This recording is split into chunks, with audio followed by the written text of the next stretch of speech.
और सीधा रुख करेंगे उज्जैन का, जहां सीएम डॉक्टर मोहन यादव शिक्षक सम्मान समारोह में शिरकत किए हैं।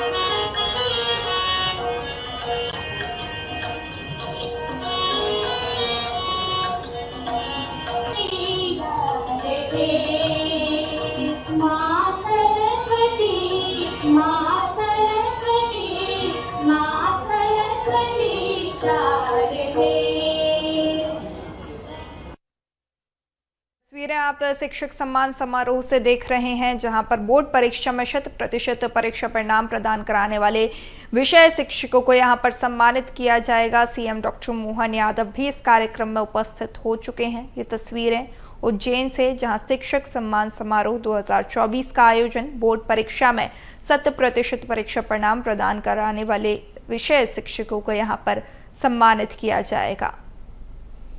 तो ये तस्वीरें आप देख रहे हैं, जहां शिक्षक दिवस के मौके पर शिक्षकों का सम्मान कराया जा रहा है और यहाँ बोर्ड परीक्षा में 100% परीक्षा परिणाम प्रदान कराने वाले शिक्षकों को यहाँ पर सम्मानित किया जा रहा है। सीएम डॉक्टर मोहन यादव भी इस कार्यक्रम में उपस्थित हुए हैं, जहां बच्चों के द्वारा प्रस्तुति की दी जा रही है। साथ ही आज शिक्षकों का सम्मान भी कराया जाएगा। बोर्ड परीक्षा में 100% परीक्षा परिणाम प्रदान कराने आयुक्त लोक शिक्षण शिल्पा गुप्ता में, यहाँ के हमारे उज्जैन संभाग के आयुक्त आदरणीय गुप्ता सर और कलेक्टर सर, सीओ जिला पंचायत, जिनके अथक प्रयास से यहाँ पर ये आयोजन आज हम बहुत शॉर्ट नोटिस पर संपन्न कर पाए हैं।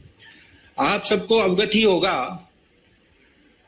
पिछले वर्ष जब हमने इस प्रकार का आयोजन किया था तो उसके मार्गदर्शक, उसके कर्णधार माननीय मुख्यमंत्री महोदय थे। उनकी ये मंशा थी कि हमारे विद्यालयों में, हाई स्कूल और हायर सेकेंडरी स्कूल्स में ऐसे शिक्षक जिन्होंने अपने विषय का 100% परीक्षा परिणाम दिया हुआ है, उन सब का हमें सम्मान करना चाहिए। उनकी प्रेरणा से, उनके मार्गदर्शन से आज हम ये द्वितीय आयोजन कर रहे हैं। पिछले वर्ष भी हमने 565 शिक्षकों का सम्मान किया था, पूरे जिले के जो हमारे 100% विषय के परिणाम देने वाले शिक्षक थे। इस वर्ष ये संख्या मैं माननीय को अवगत कराना चाहता हूं, 602 हो गई है। 602 शिक्षक हैं। इस उपलक्ष्य में मैं आज शिक्षक दिवस के अवसर पर विभिन्न विकासखंड मुख्यालयों में भी इस प्रकार का आयोजन संपन्न हो रहा है। विकासखंडवार जो जानकारी है उसमें उज्जैन विकासखंड के 245, 245, घटिया विकासखंड के 54, महिदपुर विकासखंड के 55, तराना विकासखंड के 59, बड़नगर से 112, खाचरोद से 104 ऐसे शिक्षक हैं जिन्होंने अपने विषय का 100% परीक्षा परिणाम दिया है। इन सबको मैं आज बधाई देना चाहूंगा कि आपके जो मार्गदर्शक हैं, हमारे मुखिया, प्रदेश के मुखिया और हमारी विधानसभा क्षेत्र के मुखिया, हमारे अपने लाडले मुख्यमंत्री आपके बीच में विराजमान है। और आप सभी को ज्ञात है कि परसों हमारे पूज्य बाबूजी का दुखद स्वर्गावसान हुआ था। उसके बावजूद कल रात को माननीय ने यह संदेश दिया कि नहीं, हम शिक्षकों के साथ बैठेंगे, उनके सम्मान में उनके कोई कमी नहीं होगी। तो मैं बहुत धन्यवाद ज्ञापित भी कर रहूंगा माननीय मुख्यमंत्री महोदय का कि वे यहाँ पधारे हैं। गत वर्ष की तुलना में हमारा हाई स्कूल का रिजल्ट भी बढ़ा है और हायर सेकेंडरी स्कूल 12वीं का रिजल्ट भी हमने आप सबकी मदद से, आप सबके सहयोग से उसमें भी वृद्धि की है। इसके लिए मैं पुनः आप सभी को बधाई देता हूं। मंच पर उपस्थित सभी सम्मानीय अतिथियों का हम शिक्षा विभाग की ओर से, जिला प्रशासन की ओर से हार्दिक हार्दिक अभिनंदन करते हैं। बहुत बहुत धन्यवाद।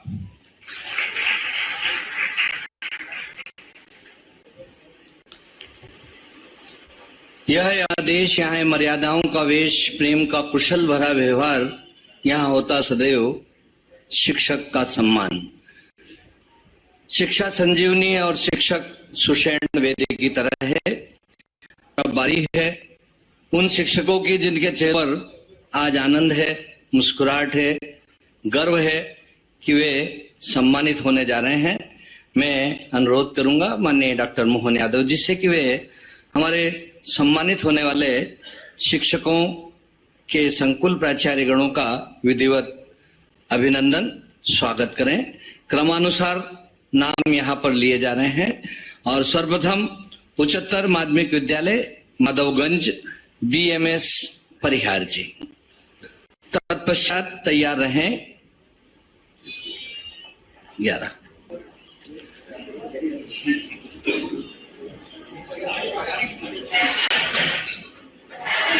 उच्चतर माध्यमिक विद्यालय उत्कृष्ट माधवनगर नारी शक्ति के प्रतीक के रूप में श्रीमती विभा शर्मा जी। जोरदार करतल ध्वनि। BMS परिहार।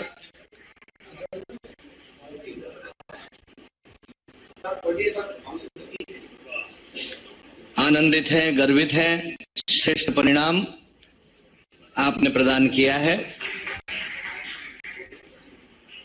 उच्चतर माध्यमिक विद्यालय माधवनगर उत्कृष्ट श्रीमती विभा शर्मा जी, जिन्होंने कम समय में इस विद्यालय में आयोजन करने का जो उन्हें लक्ष्य दिया था उसकी पूर्ति की।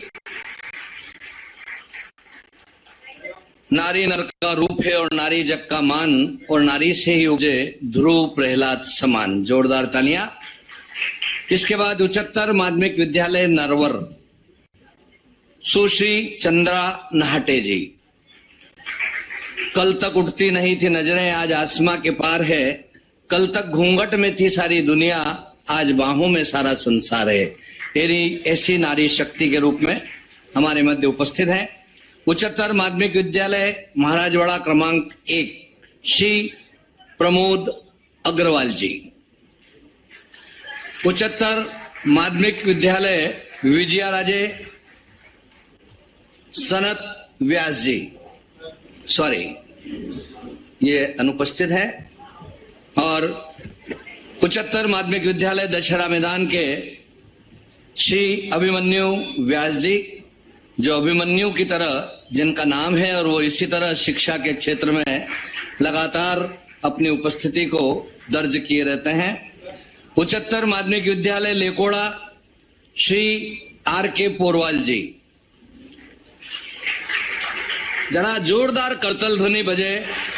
सम्मान और उपलब्धियों का यह क्रम आनंद में इजाफा करे। उच्चतर माध्यमिक विद्यालय भैरवगढ़ तनवीर खान। सद्भावना की प्रतीक के रूप में तनवीर खान। सलमा बाचे गीता और सीता पढ़े कुरान और दिखलाएं हम विश्व को, ये है हिंदुस्तान। सन्नत व्यास जी आ चुके हैं, कृपया उनके सर्टिफिकेट भी पहुंचाएं, लेकिन थोड़ा आप रुकिएगा। इसके पश्चात है श्री विवेक तिवारी जी, उच्चतर माध्यमिक विद्यालय नूतन इंदिरा नगर। बहुत अच्छे गायक भी हैं, होनहार प्रिंसिपल हैं और व्यवस्थित रूप से विद्यालय को संचालित करते हैं। बल विवेक दम परहित घोरे, दया क्षमा समता रजु जोरे, ऐसे विवेक तिवारी जी। और इसके बाद है उच्चतर माध्यमिक विद्यालय धान मंडी विजय श्रीवास्तव जी। ये भी नहीं है तो आइए आप जल्दी से शीघ्रता के साथ विजया श्रीवास्तव जी। विजया श्रीवास्तव जी। उच्चतर माध्यमिक विद्यालय तोपखाना श्री अनिल जैन। श्री अनिल जैन। उच्चतर माध्यमिक विद्यालय माननीय उमेश नाथ जी महाराज साहब, राज्यसभा सदस्य हमारे मध्य पधार चुके। एक बार करतल ध्वनि से आपका भी स्वागत, वंदन, अभिनंदन। मैं अनुरोध करूंगा माननीय गुरुजी के स्वागत के लिए, आत्मीय स्वागत के लिए जिला शिक्षा अधिकारी आदरणीय आनंद शर्मा साहब। इसी क्रम को आगे बढ़ाते हुए हमारे मध्य अनिल जैन साहब, दो अनिल जैन साहब आज मंच पर उपस्थित हैं और जोरदार तालियां आपकी कार्यक्रम में अभिवृद्धि करें। उच्चतर माध्यमिक विद्यालय जीवाजीगंज एस बोरखेड़िया जी और बहुत ही हर्ष का विषय है, उज्जैन जिले में सम्मानित होने वाले वो विद्यालय जिन्हें ISO सर्टिफाइड विद्यालय के रूप में चयनित किया गया है। इंटरनेशनल ऑर्गेनाइजेशन फॉर स्टैंडर्डाइजेशन, अंतर्राष्ट्रीय मानकीकरण संगठन द्वारा यह ISO अवार्ड दिया जा रहा है और इस ISO अवार्ड के लिए सबसे पहले आमंत्रित हैं शासकीय उच्चतर माध्यमिक विद्यालय महाराजवाड़ा क्रमांक 2 उज्जैन अशोक सक्सेना जी। आप राज्यपाल पुरस्कार से भी सम्मानित हैं, श्री अशोक सक्सेना। इसी क्रम में उच्चतर माध्यमिक विद्यालय फाजलपुरा उज्जैन श्रीमती स्मृति करंजगांवकर जी, स्मृति करंजगांवकर जी। शासकीय उच्चतर माध्यमिक विद्यालय मॉडल उज्जैन श्री पदम सिंह चौहान, श्री पदम सिंह चौहान। हमारे मध्य उच्चतर माध्यमिक विद्यालय उर्दू श्रीमती अर्चना श्रीवास्तव जी भी उपस्थित हो चुकी हैं। कृपया उनसे भी आग्रह है कि वे भी बस लास्ट ये ISO अवार्ड दिया गया है पदम सिंह चौहान। श्रीमती अर्चना श्रीवास्तव तोपखाना उर्दू मदार गेट की प्राचार्य हैं।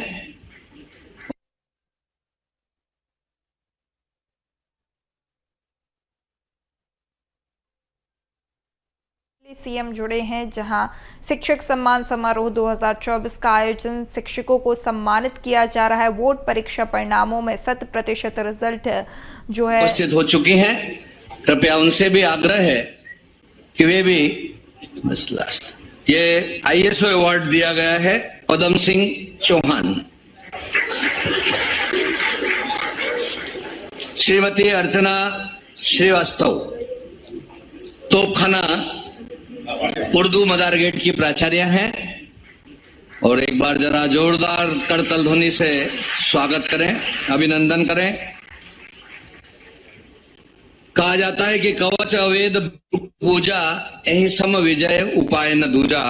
रण में जाने के लिए कवच की पूजा, किसी श्रेष्ठ कार्य करने के लिए ब्राह्मण की पूजा और गूढ़ रहस्यों को जानने के लिए गुरु की पूजा की जाती है।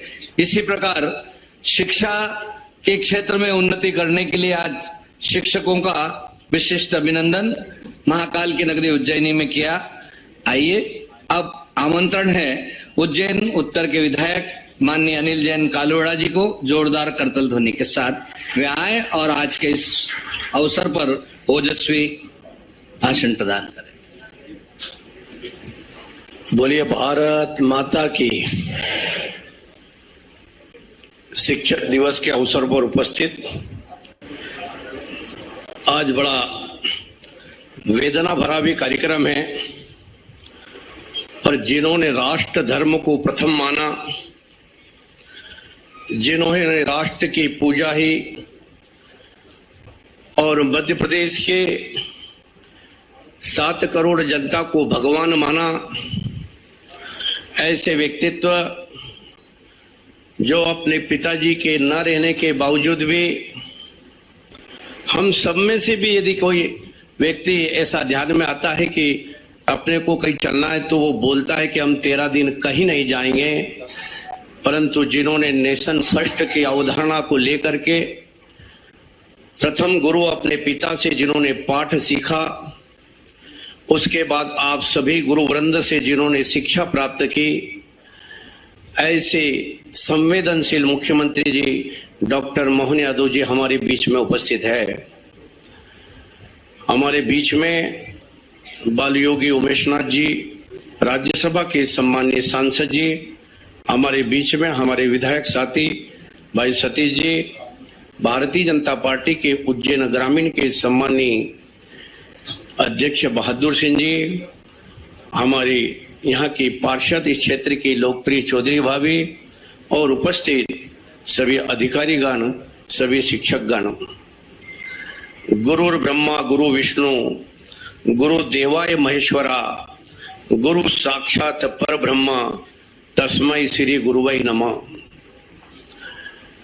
गुरु जी के लिए मैं सभी के लिए सभी के श्री चरणों में मैं वंदन करता हूं और आशा और विश्वास करता हूं कि जिस भावना को लेकर के मुख्यमंत्री जी ने राष्ट्र निर्माण और राष्ट्र को प्रथम माना और राष्ट्र को प्रथम मानने के साथ साथ आप गुरुओं के सामने भी एक बहुत बड़ी चुनौती है। वर्तमान युग में जब 3D कल्चर का बोलबाला है, drug drink and dance 3D culture का बोलबाला है, उसमें अच्छी शिक्षा और अच्छे कैंपस का वातावरण बना करके हम आने वाली भावी पीढ़ी का निर्माण एक अच्छे से कर पाए, तब जाकर के आज मुख्यमंत्री जी का आना सार्थक होगा।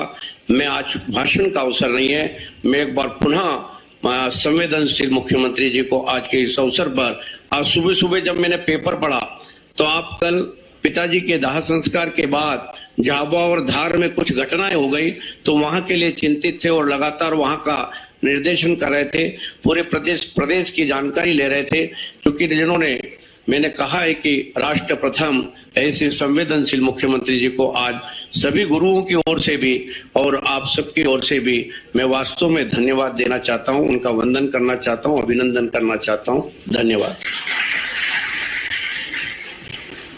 उठो हे देव जगाओ गीत, बुझाओ शिक्षा का संगीत, हृदय के तारों की झनकार, नया स्वर रच दे नव संसार। शिक्षा को जन जन तक पहुंचाने के लिए संकल्पित उज्जैन शहर और मध्य प्रदेश के गौरव डॉक्टर मोहन यादव जी को मैं नहीं बल्कि आपकी जोरदार करतल ध्वनि आमंत्रित करेगी आशीर्वचन के लिए।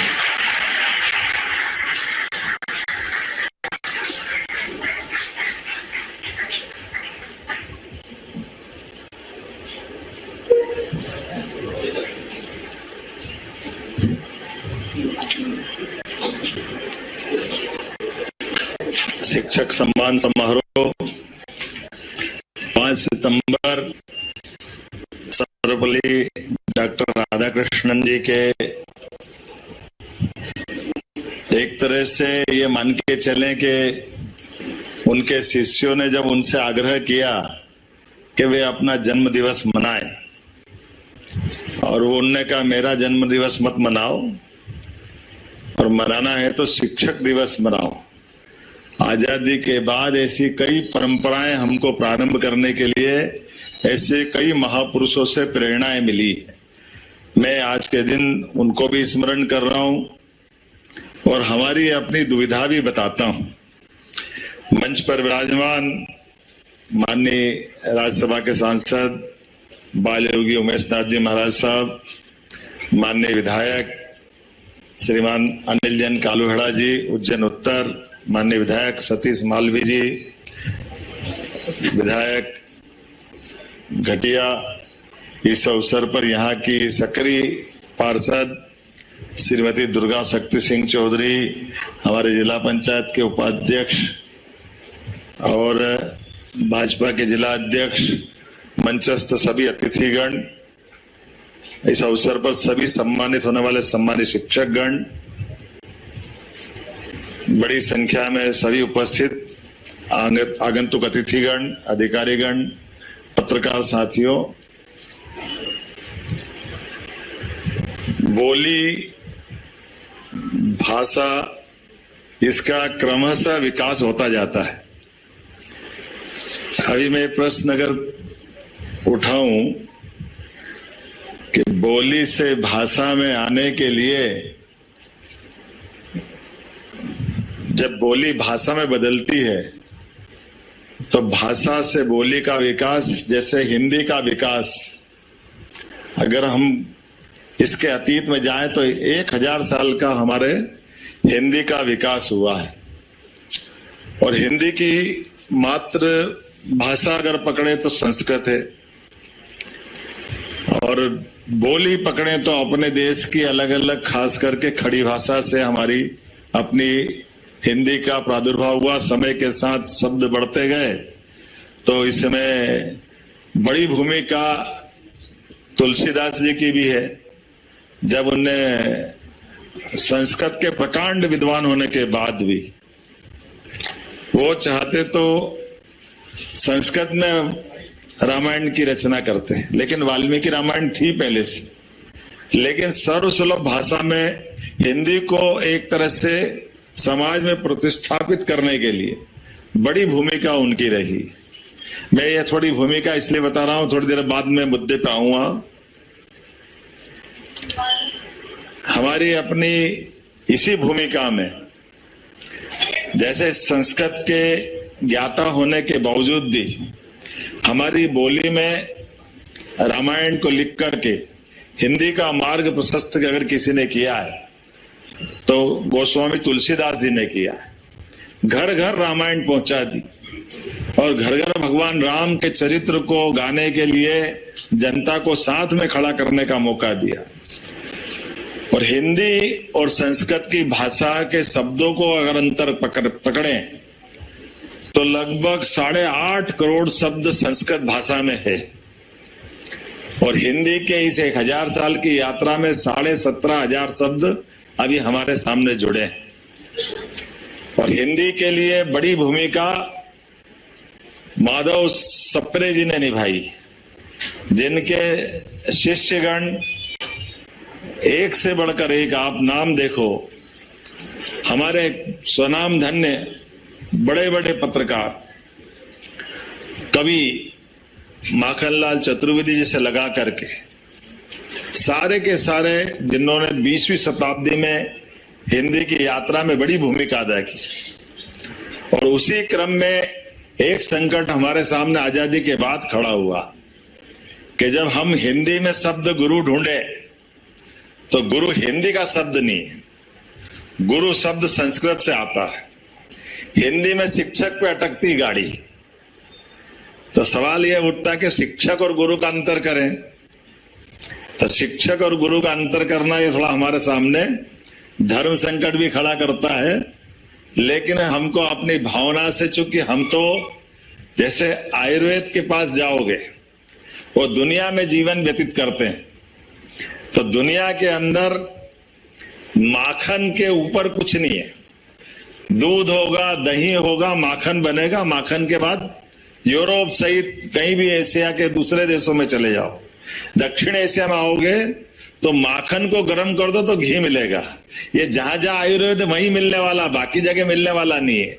ये हमारी प्राचीन परंपराओं से जोड़ता है। उसी प्रकार से चूंकि हम अपने गुरु शिष्य परंपरा को जानते हैं और गुरु की बात करते हैं तो हमारी अतीत की सनातन संस्कृति तक हम जुड़ जाते हैं। और सनातन संस्कृति की जहां भी झलक मिलेगी वहां गुरु की महत्ता गुरु की जगह रहेगी, शिक्षक की महत्ता शिक्षक की जगह रहेगी। और गुरु शिक्षक में अंतर करोगे तो बहुत सरलता से कोई समझाने जाएगा तो शिक्षक वो जो सिलेबस से पढ़ा है सरल भाषा में, और जो सिलेबस के ऊपर है वो गुरु है। सिलेबस बनाने के लिए एक अपना अध्ययन मंडल बनता है, वो अध्ययन मंडल डिसाइड करता है कि सिलेबस क्या होना चाहिए, कैसे होना चाहिए, क्या आना चाहिए। इसलिए शिक्षक के आगे प्रशिक्षक आता है और शिक्षक गुरु के आगे कोई आगे न पीछे, दोनों की अपने आप में हमारी उनकी अपनी वैसे तो तुलना ही बेमानी, लेकिन शिक्षक भी गुरु हो सकता है। ऐसा नहीं कि शिक्षक गुरु नहीं हो सकता, लेकिन गुरु होने के लिए शिक्षा की तरीके और शिक्षक होने के लिए उसकी अपनी सीमा में बात करेगा, पाठ्यक्रम में बात करेगा। गुरु इस जीवन की भी और जीवन की पूर्णता के बाद की भी हमारे ऊपर माता पिता के समान एक आश्रय की छाया छोड़ता है। लेकिन इसमें फर्क आ जाता है, जैसे हम पाठ्यक्रम के अंदर जाते हैं तो हमारे अलग अलग सब्जेक्ट बढ़ते जाएंगे, और जब सब्जेक्ट बढ़ते जाएंगे तो सब्जेक्ट में निष्णात होना चाहिए। इसलिए मुझे इस बात की प्रसन्नता है, इस बड़े संकट को निपटाने के लिए थोड़ी भूमिका हमारी भी है, जब हमने कुलपतियों का नाम बदल के कुलगुरु करने का प्रयास किया हमारी सरकार के माध्यम से। कि गुरु की बात करते ही गुरु से हमने अगर संधि विच्छेद में अर्थ संस्कृत में भी समझने का प्रयास करेंगे तो जो अंधेरे से प्रकाश की ओर ले जाने वाला है उसका मतलब गुरु है। गुरु कोई कर्मकांड के आधार पर नहीं बोलते, और इसीलिए हम उनकी भूमिका तलाशते हैं। अंधेरे से प्रकाश की ले जाने वाले इस परंपरा में आप कभी कल्पना करो, भगवान राम, लक्ष्मण, भरत, शत्रुघ्न अपने लौकिक जीवन की सारी व्यवस्था के साथ शिक्षा दीक्षा भी कर दिए, लेकिन महर्षि विश्वामित्र जब उनके पास आए तब वो उनके आश्रम में कोई गुरुकुल तो नहीं ले गए थे, लेकिन बगल में राक्षसों के आतंक से त्रस्त होकर के नन्हे नन्हे बालकों मैंने सुकुमार, नन्हे तो नहीं बोल सकते हैं, लेकिन लौकिक दुनिया से परिचय कराने के लिए गुरु ने ढूंढा अपना शिष्य। ये उसी प्रकार से जैसे परमहंस जी ने विवेकानंद को ढूंढा था, विवेकानंद की जिज्ञासा को शांत किया, और ये हर काल में हर युग में अर्जुन द्रोणाचार्य के माध्यम से दुनिया में अलग पहचान पाते हैं, सांदीपनि के माध्यम से श्री कृष्ण अपनी पहचान पाते हैं। ये गुरुओं ने अपने शिष्य को ढूंढा या शिष्य ने गुरु को ढूंढा, ये एक विषय लंबा हो सकता है। लेकिन आप कल्पना करो, अगर विश्वामित्र के संपर्क में भगवान श्री राम नहीं आते तो बाद की रामायण पे क्या क्या होता हम कल्पना कर सकते। कहा वो जंगल में आतंकवादियों को या उस समय के राक्षसों को अंत करते हैं, गुरु और उत्साहित होते हैं। पहले तो दशरथ महाराज ने कहा था कि क्यों हमारे सुकुमार को ले जा रहे हो, आप मेरी सेना ले जाओ, मेरे को ले जाओ। क्या ऐसा भी हो सकता है कि गुरु ने ये चीज देख ली कि जो भगवान श्री राम कर सकते वो सेना नहीं कर सकती, और सेना कर लेती तो राम जी को क्यों ले जाना पड़ता है? ज्यादा दूर थोड़ी था जंगल, जंगल तो पास ही था, और हड्डियों के ढेर लग गए इतने बड़े बड़े। ये हमारी सत्ता की व्यवस्था में आने वाली चूक का प्रमाण भी है। राजा भी है, सेना भी है, व्यवस्था भी है, लेकिन अव्यवस्था भी पास में थी। उस अव्यवस्था को सुव्यवस्था बदलने के लिए गुरु की दीर्घ दृष्टि की जरूरत पड़ती, और गुरु ने देखा कि इसके लिए एक साथ दोनों काम कितने बड़े बड़े कर दिए उनने। भगवान राम और लक्ष्मण का पुरुषार्थ जगाने का, उनके कॉन्फिडेंस को बढ़ाने का, और एक कॉन्फिडेंस बढ़ा तो दूसरा कॉन्फिडेंस कि चलो जनक महाराज ने बड़ा यज्ञ, और वो तो क्या बोलते हैं उसको, स्वयंवर, और कठिन परीक्षा थी। कभी कल्पना करो कि विश्वामित्र जी के साथ अगर भगवान राम लक्ष्मण नहीं जाते तो क्या होता। सीता माता से उनका विवाह होता है, धनुष का भंग होने का सारा घटनाक्रम मालूम है, लेकिन ये जो कॉन्फिडेंस बढ़ाने वाली बात है, ये गुरु के आने जैसे हमने कभी लोहे को पारस होते नहीं देखा है, लेकिन गुरु के संपर्क में आते हुए ऐसे कई उदाहरण हमारे सामने मिलेंगे कि योग्य गुरु मिलता है, और उसका विवेकानंद के नाते से अब 20वीं शताब्दी में हम सब देखते हैं, जहां बीएससी के विद्यार्थी भगवान पे विश्वास नहीं करते, भगवान भी देखते हैं, और एक बार भगवान देखा तो सच्चे अर्थों में अपने जवाबदारी वाली जगह से बोल सकते हैं कि दोबारा भगवान देखने की इच्छा नहीं की, क्योंकि भगवान की भावना क्या है, वो भावना पकड़ने की देर है, और भावना सारे कष्ट, सारी परेशानी, व्यक्ति के जीवन मात्र के सारे दुख हर लो तो भगवान अपने आप मिल जाएगा। ये परमात्मा ने अंदर से प्रेरणा देने के लिए हमको ये शरीर मन बुद्धि आत्मा का पुतला दिया है। तो मैं आज के इस अवसर पर सभी शिक्षकों के लिए, इसलिए मेरे मित्र ने एक विषय निकाला, हमने कहा कि 2 दिन पहले मेरे पिता का देहावसान हुआ है, तो ये बात सही है कि लौकिक दुनिया की दृष्टि से हम इस बात को समझ सकते हैं, लेकिन सच्चे अर्थों में तो आज भी जीवित उनकी शिक्षा अपने साथ है, जीवन भर रहने वाली, यही तो आनंद है। हम उनकी शिक्षा को तो टाल के रहे। शरीर तो क्षणभंगुर है, नष्ट होना ही है, लेकिन दी गई शिक्षा है और सही अर्थ में तो उनकी पवित्र आत्मा के साथ पिता का वो तो शरीर बचा है। और शरीर के लिए हमको कब तक इन सारी व्यवस्था को रोकना। जब हम शपथ लेते तो सत्य मार्ग के साथ समय का सदुपयोग करने की बात भी करते हैं, और वो समूचा निचोड़ इसी में आता है। जो जवाबदारी मिले उस जवाबदारी में डूब करके काम करो। मैं आज के इस अवसर पर सभी सम्मानित होने वाले शिक्षकों के प्रति भी मेरी सद्भावना देता हूँ, शुभकामना देता हूँ। आपने उत्कृष्ट कार्य किया, आपने अपने उत्तरदायित्व का निर्वहन किया अलग अलग प्रकार से। आप सबको बहुत बहुत बधाई, बहुत बहुत धन्यवाद।